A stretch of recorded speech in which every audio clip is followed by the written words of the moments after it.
TRS అధినేత కేసీఆర్ పై TDP నేత మోతుకుపల్లి మరోసారి తీవ్ర స్థాయిలో ధ్వజమెత్తారు. టీఆర్ఎస్ తలపెట్టిన తెలంగాణ బంద్ ఎందుకు విఫలమైందో కేసీఆర్ సమాధానం చెప్పాలని, ఫామ్ హౌస్ లో పడుకుని ప్రజలను కేసీఆర్ మోసం చేస్తున్నాడని మోదుకుపల్లి నరసింహులు విమర్శించారు. సీమాంధ్రులంటూ విమర్శించే కేసీఆర్ ఎలక్షన్ లో టికెట్ కోసం తన కొడుకు స్వర్గీయ ఎన్టీఆర్ పేరును ఎలా పెట్టుకున్నాడని ఆయన ప్రశ్నించారు. చిన్న రాష్ట్రాలకు టీడీపీ కట్టుబడి ఉందని, టీఆర్ఎస్ ఒక తికమక పార్టీ అని, దానికి ఓటేస్తే అది మురిగిపోయినట్లేనని ఆయన చెప్పారు. కేసీఆర్ ఇంటిని, ఆయన ఆఫీస్ ని ముట్టడించే రోజు త్వరలోనే వస్తుందని మోదుకుపల్లి చెప్పారు.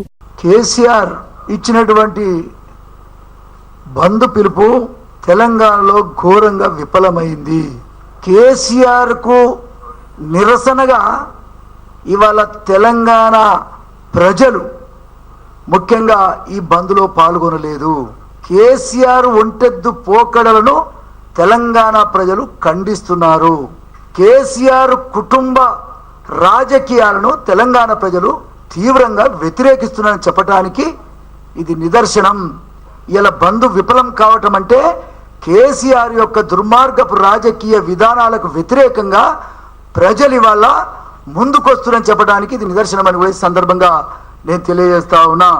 అంతేకాదు, గత 12 సంవత్సరాలుగా రేపొచ్చే ఎల్లుండొచ్చే అనేటువంటి మోసపు ప్రకటనలకు అనేక మంది విద్యార్థులు బలైపోయారు. సోనియా గాంధీతో కుమ్మక్కై, మన్మోహన్ సింగ్తో కుమ్మక్కై ఈ తెలంగాణ రాకుండా చేసినటువంటి తెలంగాణ ద్రోహి కేసీఆర్ అని చెప్పేసి తెలంగాణ ప్రజలు ఎలా భావిస్తున్నారని సందర్భంగానే తెలియజేస్తా ఉన్నా.